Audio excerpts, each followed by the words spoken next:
안녕하세요. 지혜의 다락방입니다. 살다 보면 문득 그런 생각이 들 때가 있죠. 내가 참 사람 보는 눈이 없었구나 하고 말이죠. 수십 년을 살며 수많은 사람을 겪어왔는데도 여전히 사람 속마음을 알기란 참 어렵습니다. 처음엔 간이라도 빼줄 것처럼 굴던 사람이 어느 순간 등을 돌리기도 하고 평소엔 나한테 관심도 없는 줄 알았는데 결정적일 때 큰 힘이 되어주는 사람도 있습니다. 이럴 때면 마음이 참 허해지기도 하고 때로는 사람 만나는 것 자체가 겁이 나기도 하죠. 나이 들수록 곁에 누구를 두느냐가 내 인생의 평온함을 결정짓는다는 걸 알기에 더욱 조심스러워지는 것이 당연합니다. 특히나 자식 걱정, 친구 걱정에 사람 때문에 마음 끓이는 일이 많으셨을 거예요. 하지만 이제는 너무 자책하지 않으셔도 됩니다. 그건 여러분의 잘못이 아니라 사람이란 존재가 원래 겹겹이 포장된 선물 상자 같아서 그렇거든요. 겉으로 보이는 화려한 포장지만 보고는 그 안에 무엇이 들었는지 도무지 알 길이 없는 것이죠. 그런데 말입니다. 아무리 완벽하게 숨기려 해도 사람의 본성이라는 건 아주 사소한 틈을 통해 새어나오기 마련입니다. 우리가 그동안 너무 거창한 것들, 예를 들면 그 사람의 지위나 재력, 혹은 번지르르한 말솜씨에만 집중했던 건 아닐까요? 진짜 귀한 사람은 화려한 조명 아래서가 아니라 아주 평범하고 사소한 일상 속에서 그 빛을 발합니다. 오늘 저는 여러분과 함께 그동안 우리가 놓치고 있었던 진짜 괜찮은 사람을 알아보는 아주 작지만 강력한 신호들에 대해 이야기를 나눠보려고 합니다. 이 신호들을 알게 되면 더 이상 사람 때문에 마음 다치는 일이 줄어들고 내 곁을 지켜주는 고마운 분들이 누구인지 선명하게 보이게 될 것입니다. 인생의 후반전을 더 편안하고 따뜻하게 만들어줄 사람 공부, 지금부터 함께 시작해 보시겠습니까? 영상을 보시기 전에 구독과 좋아요를 한 번씩만 눌러주세요. 여러분의 이 작은 응원이 더 깊이 있고 따뜻한 지혜를 전해드리는데 정말 큰 힘이 된답니다. 첫 번째, 가장 현실적이면서도 본심이 바로 드러나는 지점. 동네에서 꽤 오래 알고 지낸 모임이 하나 있습니다. 겉으로는 다들 허허실실 좋은 게 좋은 거라며 웃고 떠들죠. 그런데 가끔 점심이라도 한 끼 먹으러 가면 묘한 긴장감이 흐르는 순간이 있습니다. 식사를 다 마치고 계산대 앞에서 신발끈을 고쳐 매거나 갑자기 전화가 온 척 밖으로 쓱 나가는 분들이 꼭 한둘은 계시죠. 한두 번이야 사정이 있겠거니 하지만 이게 매번 반복되면 참 기분이 묘해집니다. 돈 몇만 원이 아까워서가 아니라 그 사람이 나를 대하는 마음의 무게가 딱 그 정도밖에 안 되는 것 같아 서글픈 마음이 들기도 하죠. 반대로 평소엔 말수도 적고 무뚝뚝한데 계산할 때만큼은 누구보다 먼저 카드를 내미는 분도 계십니다. 그런 분들을 보면 이 사람은 나를 대접할 줄 아는구나 싶어 다시 보게 됩니다. 미국 캔자스 주립대학교의 브래들리 클론츠 박사팀의 연구에 따르면 사람의 돈 관리 방식은 그 사람의 생존 본능 및 신뢰도와 직결된다고 합니다. 연구팀이 약 400명의 성인을 대상으로 조사한 결과 돈을 과도하게 아끼거나 타인에게 전가하는 돈 기피 성향을 가진 사람들은 타인과의 관계에서도 신뢰도가 약 25% 이상 낮게 나타나는 경향을 보였습니다. 즉, 돈을 쓰는 태도는 단순한 경제적 능력이 아니라 그 사람이 세상을 얼마나 안전하게 느끼고 있는지, 그리고 상대방과의 관계를 지속할 의지가 있는지를 보여주는 심리학적인 척도라는 것이죠. 그 사람이 돈을 내지 않으려고 꼼수를 부리는 건 대부분 단순히 돈이 없어서가 아니라 마음의 여유가 없기 때문입니다. 이건 성격 문제가 아니라 일종의 삶을 대하는 패턴인 것이죠. 돈이라는 건 누구에게나 소중합니다. 하지만 그 소중한 것을 기꺼이 나를 위해 쓴다는 건 그만큼 나라는 사람을 가치 있게 생각한다는 증거이기도 합니다. 말은 번지르르하게 하면서 행동은 인색하게 움직이는 사람들은 대개 관계보다 자신의 안위를 우선순위에 둡니다. 철학자 쇼펜하우어는 이런 말을 남겼습니다. 돈은 바닷물과 같다. 마시면 마실수록 목이 마르다. 인색함에 빠진 사람은 결코 마음의 갈증을 해소할 수 없다는 뜻이죠. 돈의 노예가 되어 사람을 잃어가는 것만큼 안타까운 일은 없습니다. 여러분, 매번 계산대 앞에서 작아지는 사람 때문에 너무 스트레스 받지 마세요. 그건 여러분의 가치가 낮아서가 아니라 그 사람의 마음 그릇이 딱 거기까지인 것뿐입니다. 조금은 거리를 두셔도 괜찮습니다. 여러분의 귀한 진심은 그 가치를 알아보고 기꺼이 마음을 나눌 줄 아는 분들에게만 전하셔도 충분하니까요. 내 마음을 보호하는 첫걸음은 인색한 사람에게 내 귀한 감정을 낭비하지 않는 것에서 시작됩니다. 두 번째, 그 사람의 인격적 수준이 결정되는 순간. 오랜만에 자녀들과 큰 마음 먹고 외식을 나간 날이었습니다. 식당은 손님들로 북적이고 젊은 종업원들은 정신없이 뛰어다니느라 땀을 뻘뻘 흘리고 있었죠. 그때 옆 테이블에서 갑자기 큰 소리가 터져 나왔습니다. 야, 여기 주문한 지가 언젠데 이제야 와? 너희는 교육을 어떻게 시키는 거야? 라며 쩌렁쩌렁 호통을 치는 한 남성이 보였습니다. 아들뻘되는 직원에게 삿대질까지 해가며 화를 내는 모습에 주변 사람들은 눈살을 찌푸렸죠. 그런데 잠시 후 지인으로 보이는 사람이 합석하자 그 남성은 언제 그랬냐는 듯 세상에서 가장 인자한 미소를 지으며 고상한 대화를 나누기 시작합니다. 그 극명한 온도 차를 보고 있자니 저 사람이 방금 보여준 그 가식 없는 짜증이 진짜 본 모습이겠구나 싶어 소름이 돋기도 합니다. 이런 행동은 심리학에서 사회적 지배 지향성이라는 개념으로 설명됩니다. 캘리포니아 대학교 심리학과 교수 폴 피프의 연구에 따르면 자신이 상대보다 우월한 위치에 있다고 느낄 때 타인을 대하는 방식에서 그 사람의 도덕적 수준이 낱낱이 드러납니다. 1000명 이상의 참가자를 관찰한 결과 자신보다 사회적 경제적 지위가 낮다고 판단되는 사람에게 무례하게 구는 사람들은 그렇지 않은 사람들보다 공감 능력이 약 40% 이상 결여되어 있었으며 나중에 기회가 왔을 때 뒤통수를 치거나 이기적인 선택을 할 확률도 현저히 높게 나타났습니다. 그 사람이 나에게 친절하다고 해서 그게 본 모습이라고 믿어서는 안 됩니다. 나에게는 이득을 얻을 게 있으니 친절한 것일 수도 있기 때문이죠. 하지만 나에게 아무런 영향력을 행사할 수 없는 사람, 소위 말하는 을의 위치에 있는 사람에게 대하는 방식은 숨길 수 없는 그 사람의 날 것 그대로의 인격입니다. 이건 단순히 기분이 나빠서 하는 행동이 아니라 사람을 급으로 나누어 차별하는 그 사람만의 뿌리 깊은 패턴인 것이죠. 임마누엘 칸트는 이렇게 말했습니다. 인간을 목적으로 대하라. 결코 수단으로 대하지 마라. 사람을 도구로 보고 이용 가치에 따라 태도를 바꾸는 사람은 결국 자신도 누군가에게 도구로 쓰이다 버려지게 된다는 존엄한 경고이죠. 여러분, 만약 주변에 강자에게 약하고 약자에게 유독 강한 사람이 있다면 그 사람의 친절을 너무 믿지 마세요. 지금은 여러분이 그 사람에게 필요한 존재라 잘해주는 것뿐일지도 모릅니다. 그런 무례함이 언제든 나를 향한 화살로 바뀔 수 있다는 걸 기억하고 적당한 심리적 선을 긋는 것이 현명합니다. 타인을 함부로 대하는 그 사람의 거친 에너지가 여러분의 평온한 마음을 침범하게 두지 마십시오. 세 번째, 매일 듣는 소리에 담긴 인격의 향기. 동네 공원을 걷다 보면 참 대조적인 광경을 자주 봅니다. 어떤 분들은 오랜 친구를 만났을 때 어이구, 여기까지 웬일이야? 얼굴 좋아졌네? 라며 듣기만 해도 마음이 환해지는 말투를 쓰시죠. 반면 꼭 뼈가 있는 말을 섞는 분들이 있습니다. 아이고, 얼굴이 왜 이렇게 상했어? 집안에 무슨 일 있어?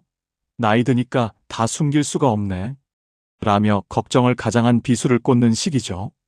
본인은 솔직해서 그렇다고 하지만 대화를 마치고 돌아서면 왠지 모르게 기운이 쭉 빠지고 마음 한구석이 눅눅해지는 기분이 듭니다. 말투 하나에 사람의 품격이 느껴지기도 하고 그동안 쌓아온 삶의 궤적이 고스란히 묻어나오기도 하는 법이죠. 심리학에서는 이를 정서적 전염 이론으로 설명합니다. 하버드 대학교 심리학 교수 니콜라스 크리스타키스 박사의 연구에 따르면 부정적이고 공격적인 말투를 사용하는 사람과 15분만 대화를 나누어도 상대방의 스트레스 호르몬인 코르티솔 수치가 평소보다 약 22% 상승한다는 결과가 있습니다. 말투는 단순한 습관이 아니라 뇌의 편도체가 반응하는 정서적 신호입니다. 비꼬거나 깎아내리는 말투를 고수하는 사람은 뇌과학적으로 타인과의 연결보다 자신의 우월감을 증명하려는 욕구가 훨씬 강한 상태임을 나타냅니다.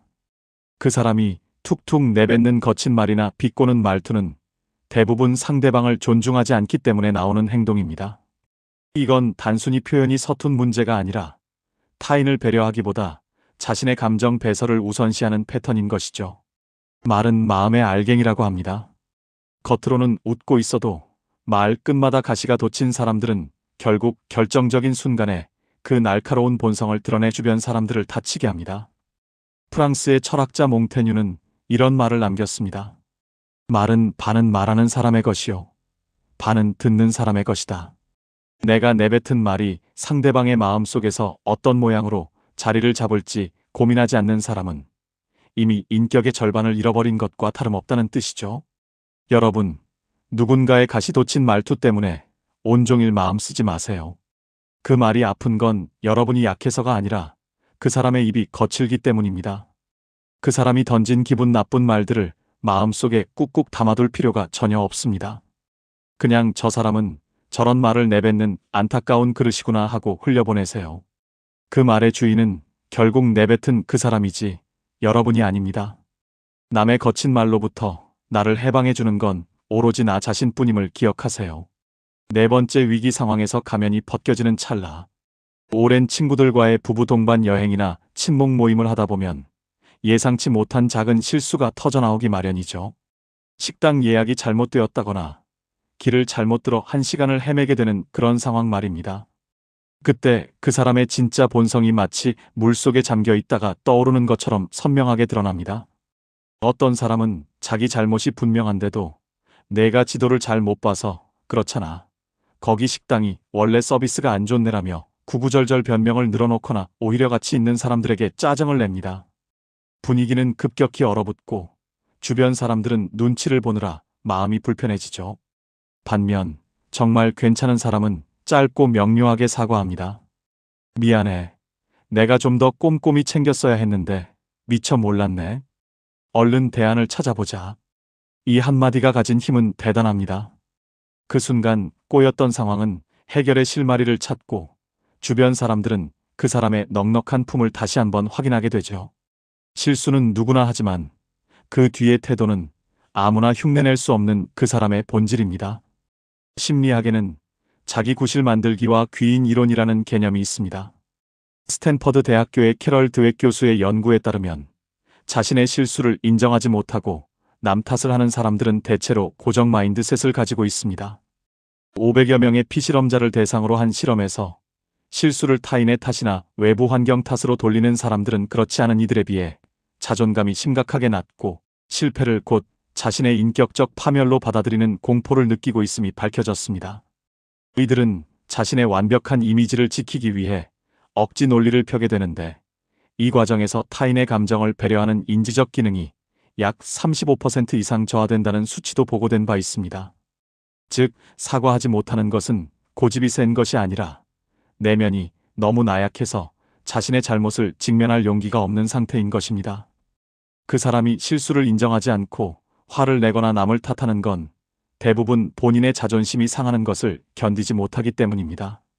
이건 단순히 성격이 급하거나 까칠한 문제가 아니라 삶을 대하는 아주 미성숙한 패턴이라고 볼 수 있습니다. 말로는 늘 정의롭고 배려심 넘친다고 떠들지만 정작 자신이 불리한 상황에 놓였을 때 타인에게 책임을 전가하는 사람들의 특징이죠. 진짜 인격은 모든 것이 평화로울 때가 아니라 무언가 잘못되었을 때 어떻게 반응하느냐에서 결정됩니다. 잘못을 곧바로 인정하고 수습하려는 태도는 상대방을 존중한다는 가장 강력한 증거이며 동시에 자기 자신에 대한 믿음이 단단하다는 증표이기도 합니다. 고대 그리스의 철학자 플라톤은 이런 말을 했습니다. 인간의 본성은 평상시가 아니라 역경과 위기 속에서 가장 명확하게 드러난다. 바람이 불지 않을 때는 나무의 뿌리가 얼마나 깊은지 알 수 없지만 폭풍우가 몰아치면 비로소 그 깊이가 증명된다는 뜻이죠. 실수를 대하는 태도는 그 사람의 영혼이 얼마나 깊게 뿌리내리고 있는지를 보여주는 잣대와 같습니다.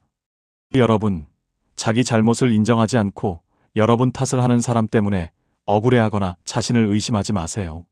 그 사람이 화를 내는 건 여러분이 잘못해서가 아니라 그 사람이 자신의 실수를 감당할 만큼 그릇이 크지 못하기 때문입니다. 그 무거운 책임을 대신 짊어지려고 애쓰지 마십시오. 그건 그 사람이 스스로 풀어야 할 숙제일 뿐입니다. 여러분은 그저 저 사람은 자기 마음을 돌볼 줄 모르는구나 라고 생각하며 한 걸음 물러나셔도 됩니다. 남의 허물을 내 짐으로 만들지 않는 것, 그것이 내 평온을 지키는 현명한 선택입니다. 5번째, 상대를 대하는 마음의 무게와 존중. 오랜만에 옛 친구들과의 모임이 있는 날, 약속 시간 10분 전부터 미리 도착해 찻잔을 앞에 두고 친구들을 기다리는 마음은 참 설레고 기분 좋은 일이죠. 그런데 꼭 약속 시간이 다 되어서야 이제 출발했다, 차가 좀 막히네라며 연락을 보내는 분들이 있습니다. 한두 번이야 정말 사정이 있겠거니 하지만 매번 20분, 30분씩 늦게 나타나면서도 미안한 기색 없이 아유, 나이 드니까 준비하는 게 예전 같지 않네라며 웃어넘기는 모습을 보면 참 많은 생각이 듭니다. 반면 아무리 멀리서 오더라도 늘 약속 시간보다 5분 일찍 도착해 온화한 미소로 일행을 맞는 분도 계십니다. 그런 분들은 굳이 긴 말을 하지 않아도 오늘 이 만남을 얼마나 소중하게 여기고 있는지, 그리고 나를 얼마나 귀하게 대접하고 있는지가 온몸으로 느껴집니다. 시간 약속은 단순히 숫자를 지키는 행위가 아니라 내 인생의 소중한 일부를 떼어 상대방에게 내어주는 가장 정중한 예의입니다. 샌드라 델튼 박사를 비롯한 사회심리학자들의 연구에 따르면 만성적인 지각 습관은 심리학적으로 수동적 공격성이나 자기중심성과 깊은 연관이 있다고 합니다. 약 300명의 직장인과 은퇴자를 대상으로 한 실험 결과 상습적으로 약속을 어기는 사람들은 타인의 시간을 자신의 시간보다 낮게 가치 매기는 경향이 일반인보다 약 45% 높게 나타났습니다. 또한 이들은 무의식 중에 남들이 나를 기다리게 함으로써 자신의 존재감이나 통제권을 확인하려는 심리가 기저에 깔려 있다는 사실이 밝혀졌습니다. 즉, 시간 약속을 가볍게 여기는 것은 건망증이나 게으름의 문제가 아니라 상대방의 권리와 감정을 배려하는 공감인지 능력이 결여된 패턴이라는 것입니다. 그 사람이 매번 늦는 건 단순히 준비가 늦어서가 아니라 여러분을 기다리게 해도 괜찮다고 무의식 중에 판단하고 있기 때문입니다. 이건 상황의 문제가 아니라 그 사람의 가치관 문제입니다. 말로는 정말 보고 싶었다, 너뿐이다라고 달콤하게 속삭여도 정작 약속 장소에 늦게 나타나는 행동은 그 말의 진실성을 무너뜨립니다. 진짜 괜찮은 사람은 자신의 시간만큼이나 타인의 시간도 금쪽같이 여깁니다. 누군가를 기다리게 한다는 것이 상대의 생명과도 같은 시간을 뺏는 일임을 알기에 서둘러 준비하고 미리 도착해 마음의 준비를 하는 것이죠. 행동은 그 사람의 우선순위를 거짓없이 투영하는 거울입니다. 프랑스의 작가이자 사상가인 볼테르는 이렇게 말했습니다. 불확실한 약속보다는 차라리 정중한 거절이 낫다. 지키지 못할 약속으로 상대의 기대를 저버리고 시간을 낭비하게 만드는 것보다 애초에 진실하게 자신의 상황을 밝히는 것이 훨씬 더 높은 인격의 표현이라는 뜻이죠. 시간은 곧 그 사람의 성품 그 자체입니다. 여러분, 매번 나를 기다리게 만드는 사람 때문에 너무 속상해하지 마세요. 여러분이 소중하지 않아서가 아니라 그 사람이 존중이라는 가치를 배우지 못한 것뿐입니다. 나의 귀한 시간을 함부로 여기는 사람에게 너무 애쓰며 맞춰줄 필요는 없습니다. 만약 그런 만남이 여러분의 에너지를 갉아먹는다면 조금은 느긋하게 마음을 먹고 여러분의 속도에 집중해 보세요. 여러분의 시간은 세상 그 무엇과도 바꿀 수 없는 고귀한 자산입니다. 그 가치를 온전히 알아주는 사람들과 함께할 때 여러분의 인생은 비로소 평온한 빛으로 가득 찰 것입니다. 6번째, 일상의 사소함 속에 숨겨진 배려와 본능. 우리가 살면서 사람과 가장 가까워지는 순간 중 하나가 바로 함께 밥을 먹을 때이죠. 식구라는 말처럼 한솥밥을 먹다 보면 그 사람의 평소 습관이 자연스럽게 나옵니다. 어떤 모임에 가면 메뉴 하나를 정할 때도 참 유별난 분들이 계십니다. 난 이건 비려서 못 먹어, 저건 어제 먹었어라며 일행의 의견은 묻지도 않은 채 자기 입맛만 고집하는 분들이 있죠.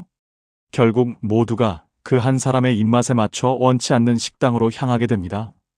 반면 저는 다 잘 먹으니 여러분 편한 걸로 고르세요라고 말하며 음식이 나오면 멀리 있는 반찬을 슬쩍 앞쪽으로 밀어주거나 맛있는 부위를 먼저 권하는 분들이 계십니다.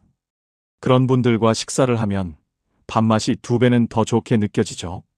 단순히 음식을 먹는 행위를 넘어 그 밥상머리에서의 태도가 그 사람의 배려심이 어디까지 닿아 있는지를 고스란히 보여주기 때문입니다.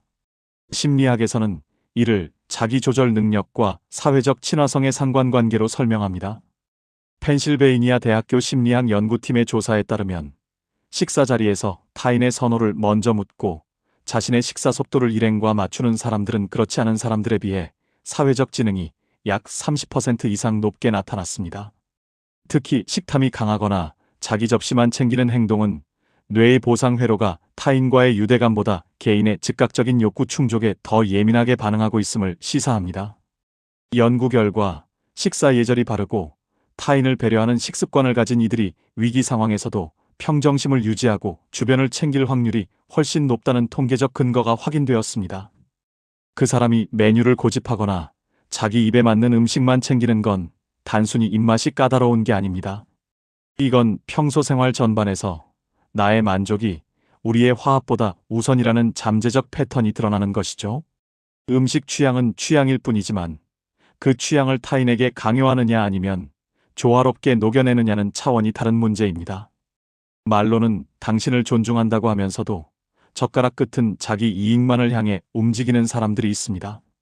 밥상 위에서 보여주는 작은 양보와 배려가 없는 사람이라면 인생의 더 큰 이권 앞에서는 얼마나 더 자기중심적으로 변할지 불보듯 뻔한 일이죠.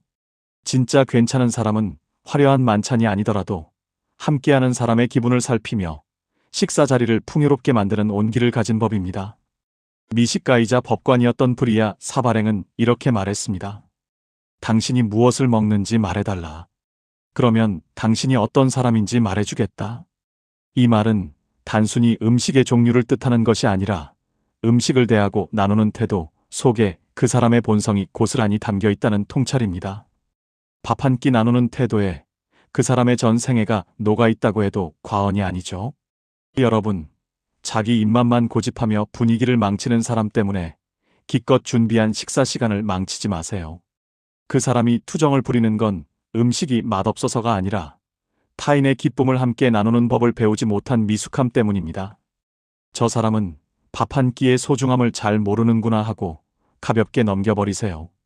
그리고 여러분의 맛있는 한 끼는 여러분을 진심으로 배려하고 젓가락 끝에 정을 담아 건네는 따뜻한 사람들과 함께 나누시길 바랍니다. 그런 자리가 여러분의 몸과 마음을 진정으로 살찌우는 보약이 될 것입니다. 7번째, 내면의 그릇과 자존감이 드러나는 지점. 우리가 대화를 나누다 보면 상대방의 좋은 점을 발견하고 기분 좋게 칭찬을 건넬 때가 있죠. 어머, 오늘 옷 색깔이 참 잘 어울리시네요. 혹은 자제분이 정말 반듯하게 잘 컸어요. 같은 말들 말입니다. 이때 상대방의 반응을 가만히 살펴보면 그 사람의 속마음과 평소 생각이 그대로 드러납니다. 어떤 분은 아유, 무슨 말씀을요? 다 운이 좋았던 거죠. 고맙습니다 하며 환하게 웃으며 그 칭찬을 예쁘게 받습니다. 그러면 칭찬을 건넨 저까지 마음이 훈훈해지고 대화가 더 즐거워지죠. 그런데 꼭 초를 치는 분들이 있습니다. 에이, 이게 무슨 시장에서 10,000원 주고 산 거예요. 라며 손사래를 치거나 심지어 애가 잘 크긴요. 요즘 말도 안 듣고 속 썩여서 죽겠어요 라며 갑자기 자기 비하나 집안 흉으로 화제를 돌려버립니다. 좋은 의도로 건넨 칭찬이 갈 길을 잃고 공중에 붕 떠버리니 보는 사람도 민망하고 대화의 생기마저 뚝 끊겨버리고 맙니다. 심리학에서는 칭찬을 대하는 태도를 자기 수용성과 자기 가치감의 척도로 봅니다. 캐나다 워털루 대학교의 심리학 연구팀이 진행한 실험에 따르면 칭찬을 받았을 때 지나치게 부정하거나 거부하는 사람들은 심리적으로 자존감이 낮을 뿐만 아니라 타인의 호의를 신뢰하지 못하는 경향이 일반인보다 약 38% 높게 나타났습니다. 이들은 타인의 긍정적인 평가를 받을 자격이 스스로에게 없다고 느끼거나 혹은 칭찬 뒤에 어떤 의도가 숨겨져 있을지 모른다는 과도한 방어 기제를 작동시키는 것이죠. 반면 칭찬을 감사히 수용하는 사람들은 정서적으로 안정되어 있으며 타인과의 유대감을 형성하는 사회적 지능 수치가 월등히 높다는 사실이 통계적으로 입증되었습니다. 그 사람이 칭찬을 기쁘게 받지 못하고 깎아내리는 건 단순히 겸손해서가 아닙니다. 이건 마음의 그릇이 닫혀있는 상태라고 볼 수 있습니다. 칭찬을 받는다는 건 상대방이 나에게 보낸 마음의 선물을 받는 것과 같습니다. 그런데 그걸 땅바닥에 떨어뜨리거나 발로 차버리는 건 결과적으로 상대방의 안목과 호의를 무시하는 행동이 되기도 하죠. 이건 성격의 문제가 아니라 자신의 내면을 사랑하지 못하는 패턴입니다. 진짜 괜찮은 사람은 자신을 소중히 여길 줄 알기에 남이 주는 호의도 소중히 담아낼 줄 압니다. 자존감이 단단한 사람은 칭찬을 들었을 때 그 기쁨을 상대방과 나누며 대화의 온도를 높일 줄 아는 지혜를 가지고 있습니다. 철학자 바루흐 스피노자는 이런 말을 남겼습니다. 자신을 경멸하는 사람은 자신을 경멸한다는 바로 그 사실 때문에 스스로를 높이 평가하는 자보다 더 교만하기 쉽다. 지나친 겸손이나 자기 비하가 오히려 상대방의 진심을 가로막는 마음의 벽이 될 수 있다는 뜻이죠. 진정한 겸손은 나를 낮추는 것이 아니라 있는 그대로의 나를 인정하고 상대의 마음을 고맙게 받아들이는 것입니다. 여러분, 용기 내어 건넨 칭찬을 툭 쳐내버리는 사람 때문에 머쓱해하거나 미안해하지 마세요. 여러분의 안목이 틀린 것도 여러분이 실수를 한 것도 아닙니다. 그건 그 사람이 아직 자기 자신을 온전히 사랑하는 법을 몰라서 생기는 안타까운 방어벽일 뿐입니다. 그럴 땐 저분은 아직 마음의 선물을 받는 게 서툴구나 하고 그 어색함을 가만히 놓아주세요. 대신 여러분 자신에게는 매일 칭찬을 아끼지 마십시오. 오늘도 수고했어. 참 잘 살고 있어라고 말이죠. 나를 귀하게 여길 줄 아는 여러분의 맑은 마음이 언젠가 그 사람의 다친 마음까지 따뜻하게 녹여줄 날이 올 것입니다. 여러분, 오늘 우리는 사람의 본성을 읽어내는 7가지 신호에 대해 긴 시간 이야기를 나누었습니다. 흔히들 나이 들수록 사람 속을 알기 더 어려워진다고들 하시죠. 하지만 사실은 정반대일지도 모릅니다. 세월의 풍파를 겪으며 우리 눈에는 지혜라는 안경이 씌워졌고 이제는 겉으로 드러나는 화려한 수식어보다 그 사람의 발끝과 손끝에 머무는 사소한 습관들이 더 크게 보이기 시작했으니까요. 프랑스의 철학자 블레즈 파스칼은 이런 말을 남겼습니다. 그 사람은 그가 하는 일에 의해서가 아니라 그가 매일 반복하는 사소한 행동에 의해 정의된다. 이 말은 참으로 무겁고도 명확한 진리를 담고 있습니다. 우리가 오늘 살펴본 돈을 쓰는 방식, 약자를 대하는 눈빛, 말투 하나하나가 사실은 그 사람의 영혼이 빚어낸 결실인 셈이죠. 이 인생의 후반전에서 우리가 찾아야 할 보물은 거창한 성공을 거둔 사람이 아니라 바로 이런 결이 고운 사람입니다. 우리가 만나는 수많은 인연 중에는 가슴을 뜨겁게 하는 사람도 있고 차갑게 식게 만드는 사람도 있습니다. 그런데 가만히 생각해보면 나를 힘들게 했던 사람들은 대개 그 본성이 약해서라기보다 자신을 다스리는 법을 배우지 못한 경우가 많습니다. 식탐을 조절하지 못하고 자신의 실수를 인정할 용기가 없으며 자신의 시간이 소중한 만큼 타인의 시간도 소중하다는 그 단순한 진리를 망각한 채 살아가는 것이죠. 인격이라는 것은 결국 자기 통제와 타인 공감이라는 두 기둥 위에 세워집니다.